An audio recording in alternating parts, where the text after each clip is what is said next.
We had a client that we worked with, and she was really struggling with profitability. She kept raising tuition. She actually did 3 tuition increases within a 15-month cycle, and she still could not catch up. So I helped her work with our 6 money leaks in schools, and she only used 3 of the 6 money leaks and cut her expenses by 50%. 50. She did not fire anyone. She did not slash any of her programs, and she did not work more hours. Again, the 6 money leaks are not hacks or spreadsheets. These are patterns. They are small decisions that feel so normal that your school does, but they quietly drain your school's profit. So if you've ever wondered why you're working so hard, but still not seeing the return, this is your first step to clarity. Click the link in the show notes and find out what it's actually costing you.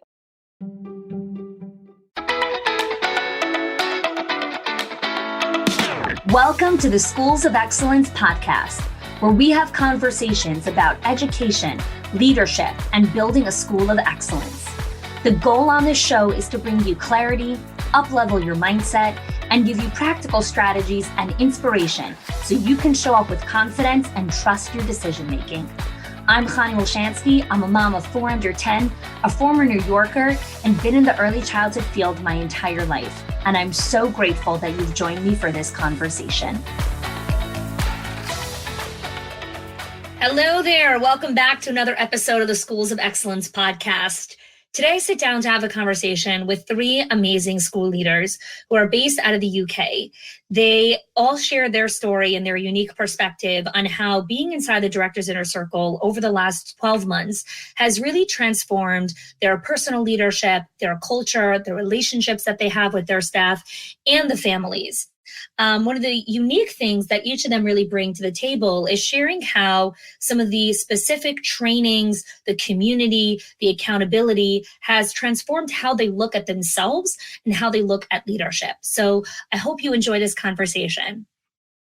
Welcome to the podcast, the Little Foxes team. I'm so excited to have you all here today. I'd love for Catherine, if you could kick us off, tell us your name, your title inside of the company, and just a little bit of your history before we dive in here, and we'll kind of hear from all of you. Okay, so I am the area manager for Little Foxes. I've been with the company I've worked at the nursery at Newton for 20 years. And now I'm in my new role as area manager. So that is going out into the nurseries and sort of observing practice and sort of seeing where we can make changes and make us more amazing. Awesome. Thank you, Catherine. Amy? So I'm Amy. I'm a manager at one of our Garston sites in Liverpool. I've been with Little Foxes for 8, nearly 9 years now. And yeah, I've been with the School of Excellence for about a year. Yeah. Thanks, Amy. Okay, Jen? I'm the manager of Little Foxes in Wigan, and I've been managing for a year now. Probably about the same time as I started. The directors in a circle as well. Yeah. So when you guys started just a little over a year ago at the time of this recording, I had spoken to Sophie, who's the owner of the center, and she was talking about just all the different changes that were happening inside of the company. And I was so excited to get started and working with you guys and up-leveling your leadership skills. And so I'd love, Amy, if you want to kick us off, what was your leadership style like? What was going on in the center before you joined the program? And then if you can also just tell us what was one of the first piece of content or training that you dug into that really started to just make things smoother and easier for you in your leadership? So I think when I started out, I was definitely a yes man. I said yes to everything, and I gave me time to everybody to be able to help them and support them, because I thought that was the best way that I could help them. And then the biggest impact was when I got onto the section about the time vampires or something along those lines. Time blocks. Mm-hmm. Yeah. Yeah. Where I really started blocking out my time and, putting a sign on my door about the open door, the myth of the open door policy. When I listened to that podcast and that section of the training, that really resonated with me, because I realised I was giving up all my time for everyone else and it was only impacting me. So like now I'm much more aware of what time I'm giving to other people, and how I'm sort of sharing my time out, and when my team can come to me and when I need time to get on with my job, because if I don't do what I need to do, nobody else is going to do it. Yes. That I remember that conversation where we were really getting intentional about how you were divvying up your time and energy, and how you only have a certain amount. And if you give everything away to the teachers, then you can't do your own job. You can't do your own responsibilities, and you also come home burnt out. So that, that I remember that being, just a powerful shift for you. Jen, when you think of your kind of the beginning phases of your journey, before the ARC and some of the other things that you did, what were some of the first things that you implemented inside of your own leadership and your center when you joined? I think because I was really, really new to the role, again, a bit like what Amy was saying, I would give my time to everybody, and I'd always try and say yes because I wanted to support, obviously, everybody. I found, obviously, the time blocking has been great, given like me time to get on with what I need to do. I feel like that was one of the first things that I noticed. And I think as well, like I do put my sign up on my door, that is my time. And then they'll just see me later on as well. So it's working well. Yeah. So which one of you implemented, I know you all did the gratitude matrix and really getting specific about sharing gratitude, but I would love to hear, I think Catherine or whichever wants to share, how did you see that shift inside of the company culture since kicking that off? I feel like the team are really strong, especially like with the gratitude, that just something simple as the cards, or sometimes we do like little like food trays and things like that. Mm-hmm. There's a big impact, like a positive impact. They do feel valued. I've noticed like from when I first started to now, the team that we've had for a year, if not longer. So I feel like people do feel valued, they stay, and they give more to you as well. Yeah, I'd actually love to hear, so many times when I have conversations with directors, they start the gratitude, but they don't see results right away. It kind of takes some time for people to see the impact. And I'd actually love, Catherine, if you want to share, like, what was the experience as you were pouring into your staff? Like, did you see immediate results? Did it take some time? What was, like, tell us the reality of what happened on the ground. So, yeah, we did, based on the gratitude module that we did the thank you cards, and we do them 5 times a week, which is what was put out there. But then I also did it so that then the team could give each other gratitude as well. So because they had such an impact from me just giving them it. So then I thought, well, let's stretch it even further. So now they have an opportunity to give, we call them a whoop whoop. So they have an opportunity to give each other like a little shout out. And then they've got like a little pocket where they can put them in, and they love it. Like you'll see them, they've got little post-it notes that they'll have around the computer desks or up on the pin boards. It's just so uplifting, and you can see it. And then we also do, as a company now, we do what we call spin the wheel.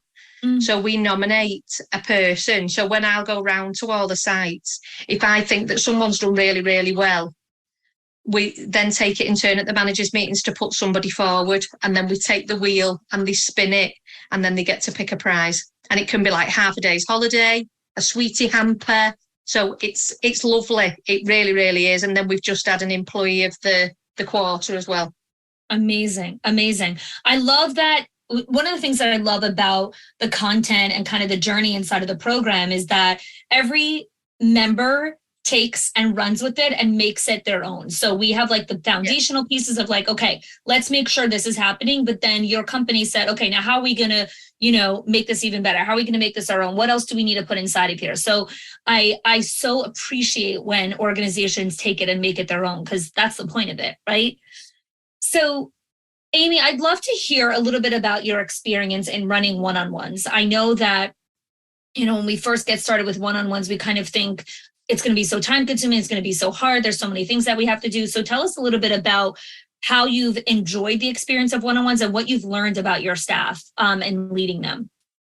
So I think it was really like insightful to do it because they really did open up with you when they've got that time out the playrooms, no distractions. Like they really do open up to you, and you can just get a better understanding and feeling of what they're either going through, you know, struggles and challenges that they might have, and definitely like trying to coach them and help them through that.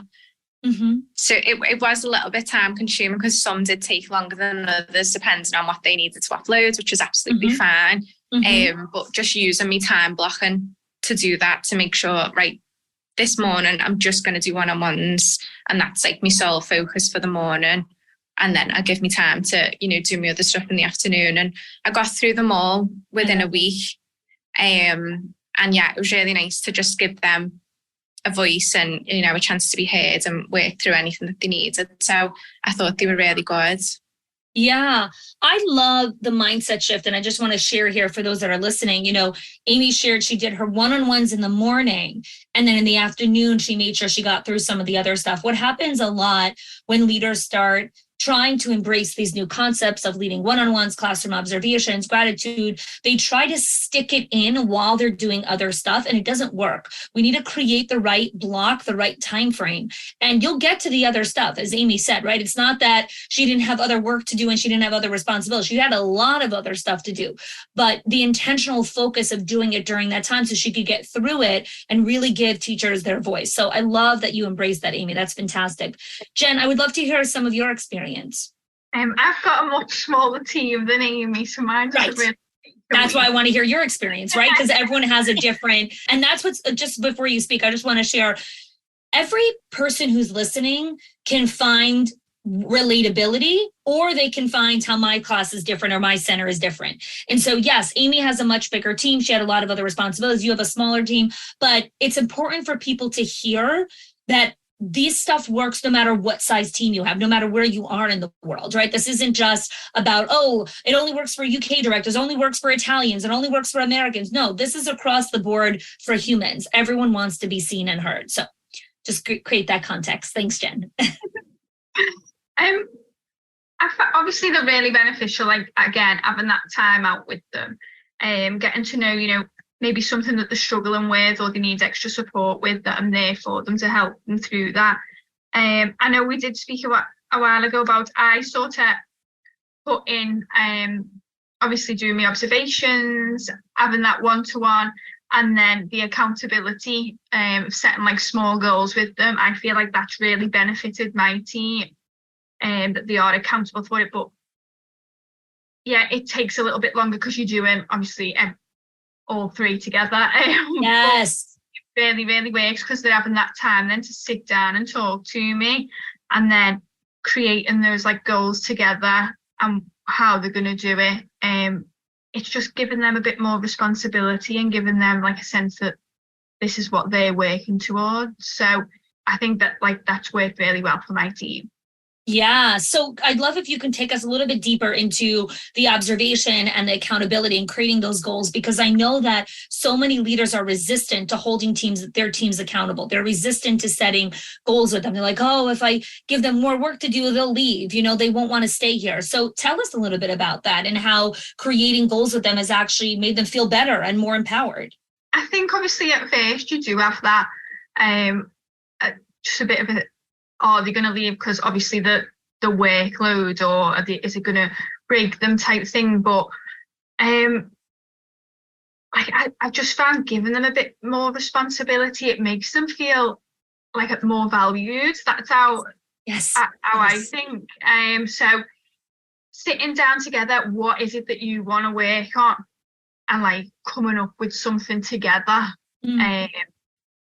Giving them like the options as well, so they're able to like set that goal, so they know what they're working towards. They know that we're going to check in and when we're going to check in, so they've got that time frame as well. But I can just see from my team setting those goals, like them growing, and even if it's just so small, something that we're setting, they're growing because they're learning. So it works really, really well.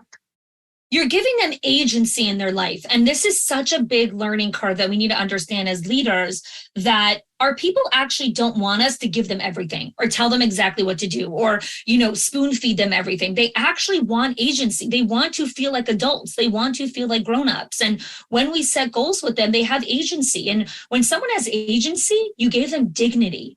And when someone has dignity and self-respect, they're going to stay in that organization. Because when I come to work, I feel good about myself versus when I come to work, I'm babied and, mommy Jen has to take care of me. And if she's not going to remind me, I'm going to forget. Like, they just feel empowered. So of course they want to stay, even when the work is challenging. It's not, people actually like hard work. They don't like to be slaves or to be, bemoaned or berated, but they want hard work. So I thank you, Jen, for sharing your perspective. Catherine, I'd love to hear your insight into this, because again, you also have a very different center than Jen and Amy. So tell us about your experience in doing one-on-ones and classroom observations and how that's really shifted who you are as a leader and the culture in the organization. Well, I've just started doing the new observations, so where I'll go and observe the whole team within the room. So each week I'll go out and do all the baby rooms within the company. All the toddler rooms is the next week, and then the week after is all preschools. And then my last week, which is the week I'm in now, is the week where I'll go and sit with the leaders, because obviously we delivered some training to our leaders. So now I need to know the impact from that. So, what have they done with the training we've received? So the reports that I leave with the teams when I go and observe their practice, I break it down a little bit. So I'll put things that I've seen that are really, really good, because I think that's important to shout out, things that they're doing really well. But then when I give them the next steps, we call them, I give them room to develop it themselves. So I'll sort of say things like, why don't you look at introducing? Because I don't want to tell them exactly how to do it, because it's not one size fits all, if you like. I want them to take ownership of it and go, right, Kath's give us this idea. How as a team are we now going to brainstorm? And then when I then next go out to observe that practice, I will then get them to reflect on that. So make them accountable and go, right, this is the challenge I gave you the other week. What have you done? Show me.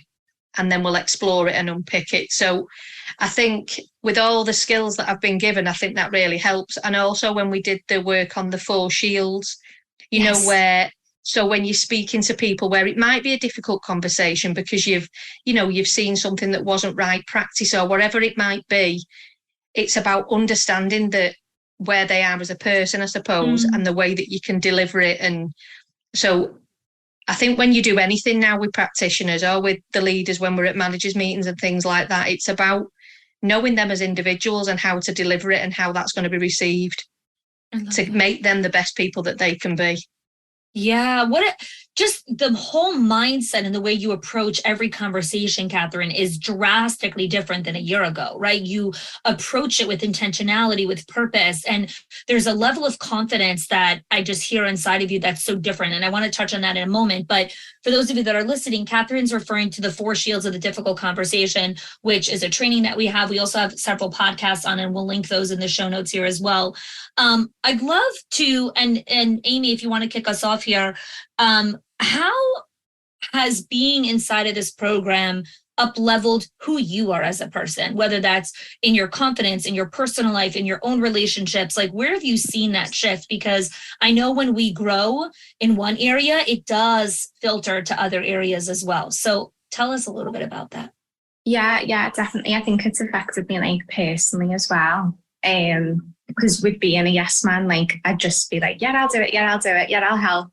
Whereas now I'm like much more confident in explaining, like, I will help you, but this is what I need to do first, or this is how I'm feeling about the situation. And I feel like I'm a lot more confident to speak about, like, my feelings, their feelings, and, like, talk it out with them rather than just being a yes man and agreeing to everything, because wasn't a healthy way, let me tell you.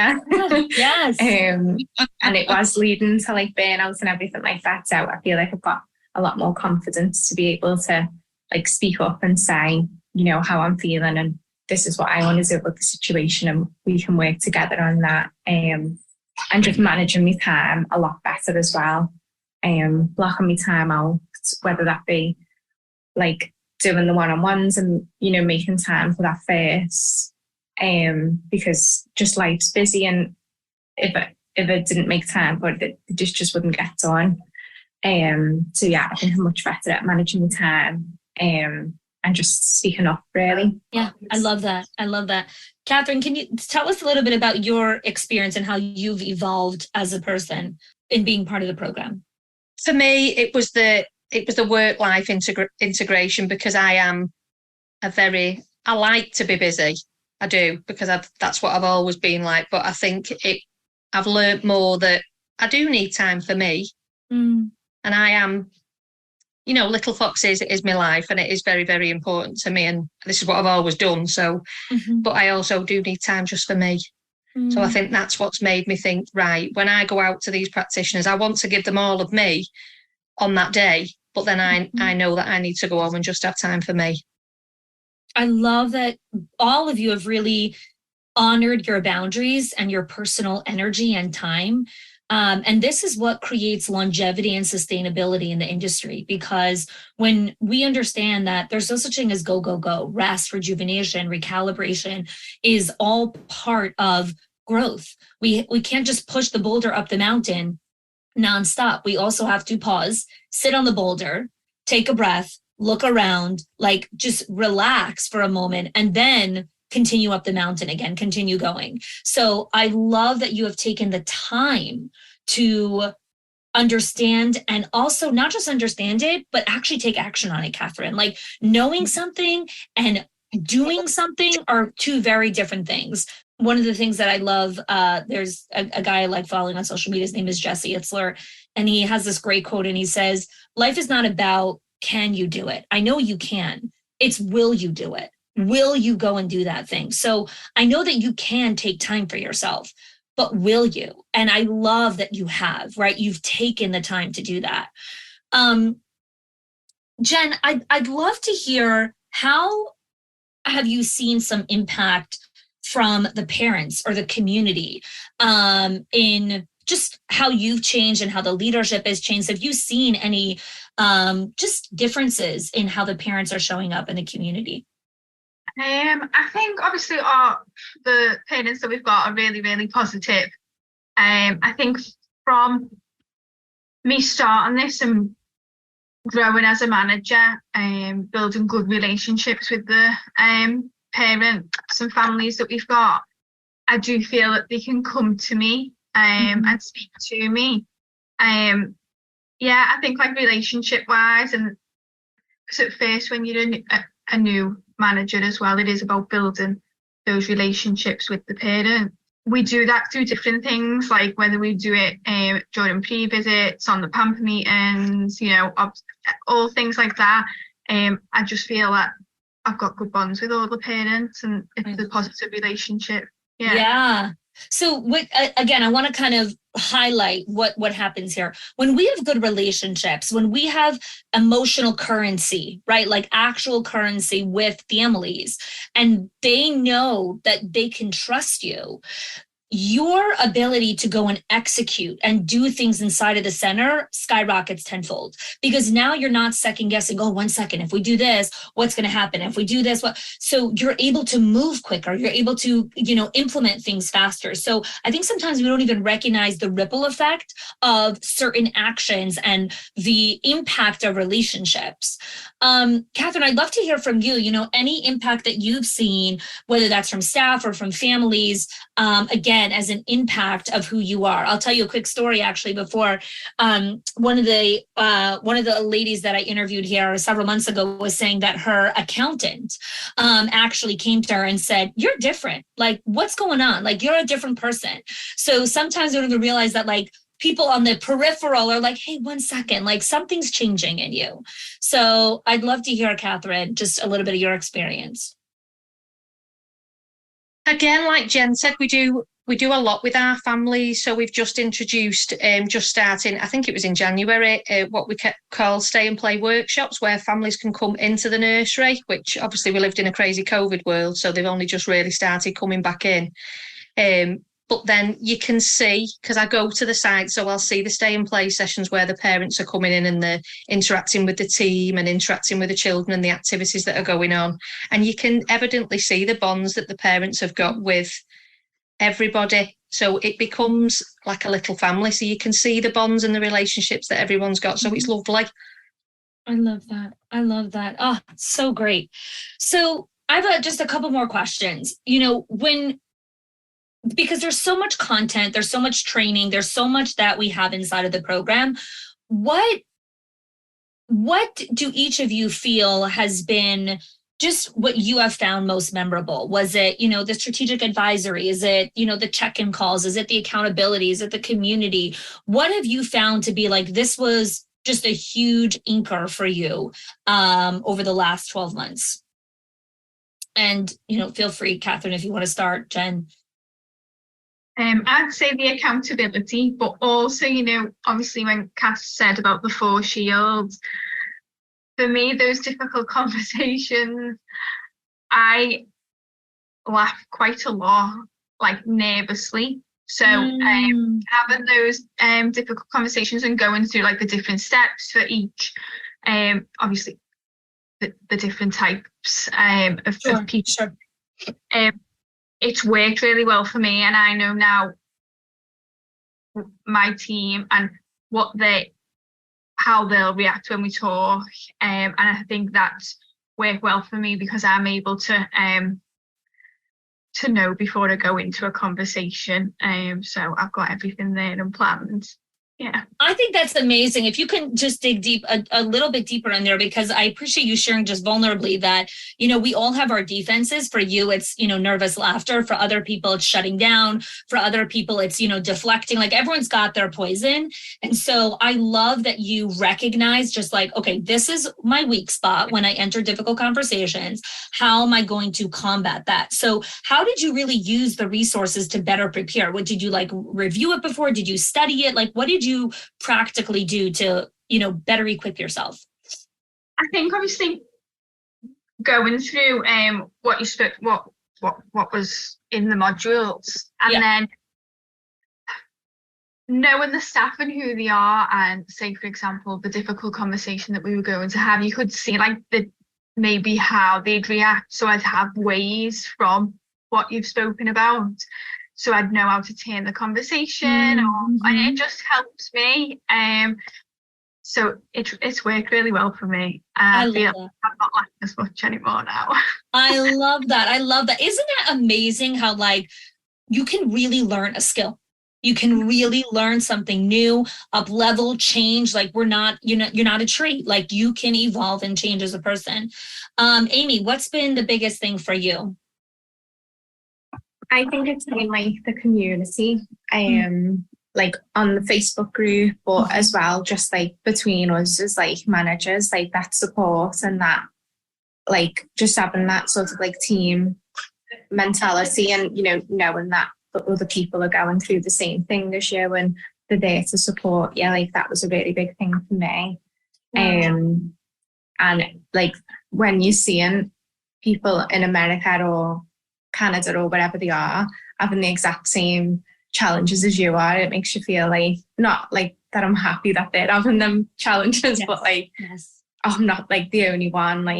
You're not going crazy, you're not rubbish at your job.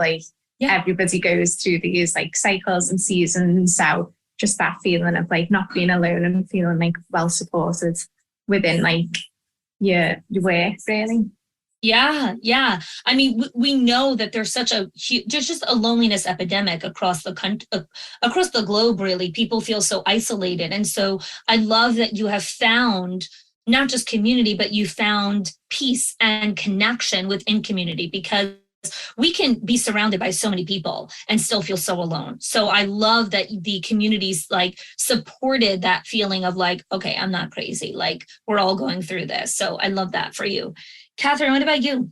A bit of everything, really. I like Amy said, I like being able to sort of see where everybody else is up to within the whole wide world, really. And then I like the calls that we have on the Monday, where you'll do a recording. It's in the morning where you are, but it's in the afternoon for us. We're all together on a Monday, so it's nice for us all be able to sit together on the Monday.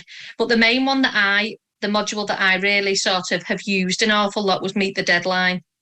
Oh, okay. Because for me, we do an awful lot of training with our teams, and sometimes naively, you've delivered this training to everybody at the same time, you've delivered it in the same way. So really, you would naively think that once they leave that room, they will know exactly what to do. But sometimes that's not the case. No, it's not. So I have one practitioner that I've had to work with a little bit, where I've had to break it down into small chunks and make it more manageable for her. And, she's a real success story that now I've been given that tool. I've now passed that down onto one of the new managers, and now to watch this practitioner now be able to do everything that's frustrated her for such a long time, just by having that skill, she can now do it. So it's amazing. I love that. So what Catherine's referring to is the Meet the Deadline framework, which is one of our frameworks and trainings inside of the Inner Circle, which helps staff break down projects, break down micro things so that they can actually go and execute. So I appreciate the patience that you gave the framework with this lovely woman in helping her use it, but also it requires patience. Like, it requires you to break it down and go slowly until she develops that skill. But the fact that you get to see the fruits of your labor, and now she's going to, do that with someone else. I mean, oh my gosh, that's amazing. So thank you, Catherine. So let's wrap up over here. I'd love, just to go round table and each of you just share, for people that are considering to join the Inner Circle, for people that are on the fence, are oh, I don't know, should I join? It's so much time, it's so much money, all the hesitations that we have, when we're about to join a new program. What would you tell them for people that are on the fence? Jen, you could kick us off. I'd say, obviously, at first you are a bit oh, this is going to take a lot of time, but it's so beneficial. I feel like I've grown so much, and not just myself, others have said it as well. So it's nice to get some recognition as well, that you are growing as a person. So yeah, I'd do it. Yeah, but it is time consuming and it can feel overwhelming. So I think it's important to understand that going in, it's normal to have that feeling. That feeling shouldn't deter you from going, head into the thing. I always say, you're supposed to be a little bit scared when you join a program like this. If you're not, you're probably a little bit delusional about what you're getting yourself into. So I love that you were a little hesitant, but then, you're able to kind of go swimming there. Catherine, what about you? What would you tell someone? Again, I would say, I'm a lot older than everybody else. And some people say sometimes you're too old to learn, but you're definitely not. I've done my job for a very long time, and there's lots of pieces that I will take away from what I've learned, and lots of things that I'll pass on to other people. So for me, it's well worth it. Well worth the journey. I love that. Thank you, Catherine. Amy? Yeah, I think we talk about being worried about the time to do it and things like that, but we kind of committed to an hour a week, I think it was. Mm-hmm. So when you look at it that way, it's not a lot of time really, but you gain so much from it, and you've got so much more knowledge to pass on to your leaders, throughout the team to help support them. And I feel I've grown in confidence, but I can see some of one of my leaders who I've kind of shared my experience with, I can see her growing in confidence and, putting the same techniques in place that I've been taught. And it's just nice to see that I can obviously help her through, being helped by the program as well. I think one of the things that are so transparent and really just a pattern across the board with all three of you is by you committing to that 1 hour a week, or if you think about it, 60 minutes, but being consistent, right? It wasn't 60 minutes 1 week and then, 4 weeks not doing anything. And then it's the consistency of 1 hour a week, the impact and the ripple effect to your team, to the families, to other people, is really, really powerful. And I'm really grateful to your old selves that you said, yes, we're going to commit, we're going full in, and we're going to, put in the time, because now you get to look back and say, wow, we really have evolved. We really have grown as leaders. So I just want to thank you all for giving me your time today. I always love having these conversations with leaders. Look forward to continuing to collaborate with you all. And thank you for joining us. Thanks so much for this conversation. Thank you. Oh, thank you.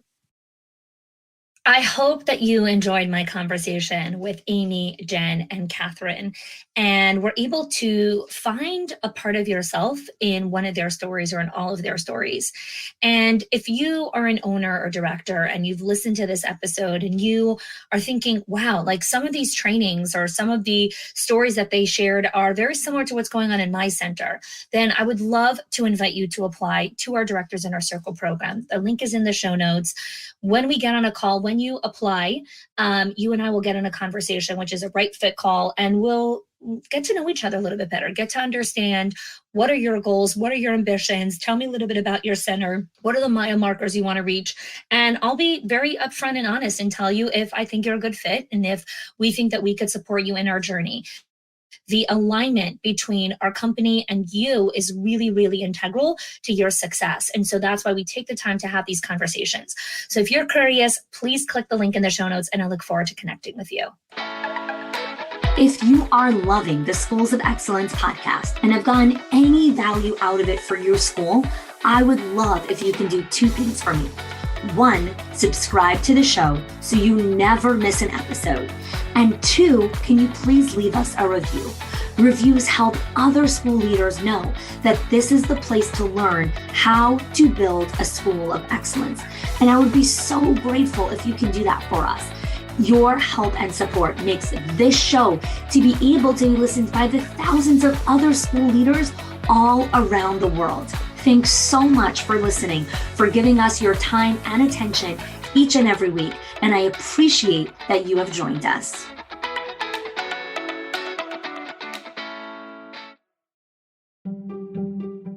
If your accountant has ever told you to cut back on professional development or slash your teacher appreciation budget or your staff development budget just so you could stay afloat, or has told you, hey, you probably can't go invest in that program, please listen.